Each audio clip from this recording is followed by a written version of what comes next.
শামসেরগঞ্জের গঙ্গা ভাঙন কবলিত এলাকার মানুষদের পাশে দাঁড়াতে এবার এগিয়ে এলো শামসেরগঞ্জ থানার পুলিশ। শনিবার দুপুরে ভাঙন কবলিত কয়েক হাজার অসহায় মানুষের হাতে ত্রাণ সামগ্রী বিতরণ করা হয় পুলিশের পক্ষ থেকে। শামসেরগঞ্জের শিকদারপুরে এই ত্রাণ বিতরণ অনুষ্ঠানে উপস্থিত ছিলেন শামসেরগঞ্জ থানার ওসি অভিজিৎ সরকার, এসআই ওয়াসিম রেজা, এসআই অবিরাম মণ্ডল সহ অন্যান্য কর্মকর্তারা। পাশাপাশি পুলিশের এই মানবিক উদ্যোগের পাশে দাঁড়াতে ত্রাণ বিতরণ কার্যক্রমের সময় উপস্থিত ছিলেন শামসেরগঞ্জের ৪ নম্বর জেলা পরিষদের সদস্য আনারুল হক বিপ্লব, ধুলিয়ান পৌরসভার কাউন্সিলর পারভেজ আলম পুতুল, গ্রাম পঞ্চায়েত সদস্য রাকিব হোসেন, সমাজসেবী বজলুর রহমান, ইনজামামুল হক সহ অন্যান্য বিশিষ্টজনেরা। এদিন ত্রাণ বিতরণের পাশাপাশি ভাঙন কবলিত এলাকা পরিদর্শন করেন শামসেরগঞ্জ থানার ওসি অভিজিৎ সরকার এবং আনারুল হক বিপ্লব। কথা বলেন সাধারণ মানুষের সঙ্গে। পুলিশের মানবিক উদ্যোগের প্রশংসা করেছেন এলাকাবাসী।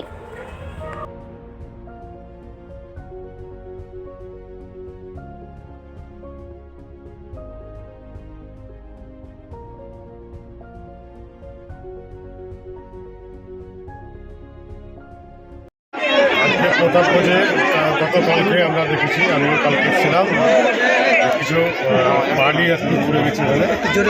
সেই পরিবার এবং যারা আশেপাশে অসহায় যায় পরিবারগুলো আছে, সেগুলো আমাদের সাবজেক্ট থানার বড় অভিজিতের মানে অধীনে আজকে তার খাদ্য বিতরণ করলাম।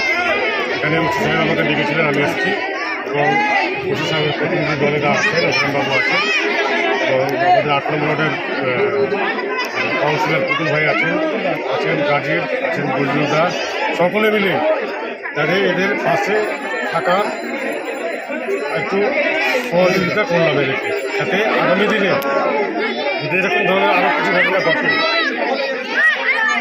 তাহলে যাতে আমরা এরকমভাবে এদের পাশে থাকতে পারি। এবং আমরা আমাদের উদ্যোক্ত নেতৃত্বের সঙ্গে কথা বলেছি, আগামী দিনে যেগুলো মানে বাড়িঘর চলে যাচ্ছে আর কি, সেগুলো থেকে বোল্ডার দিয়ে বাঁধার জন্য আমরা অলরেডি ডিএম সাহেবকে, খলিল সাহেব, এমএলএরা সকলে বলেছেন। এবং আগামী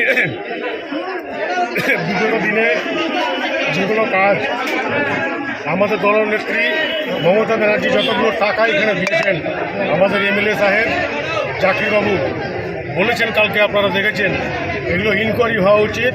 কেননা দিদি অনেক টাকা এখানে দিয়েছেন, টাকা তছনছ কন্ট্রাক্টর করলো কি আধিকারিক করলো, সেগুলো ইনকোয়ারি টিম অতি শীঘ্রই বসবে যে টাকাগুলো কোথায় গেল। পরিদর্শনে এসে কি দেখলাম, বলার কিছু নেই যে ভাই, ভয়ঙ্কর পরিস্থিতি। এই পরিস্থিতিতে কবে আমরা রেহাই পাবো?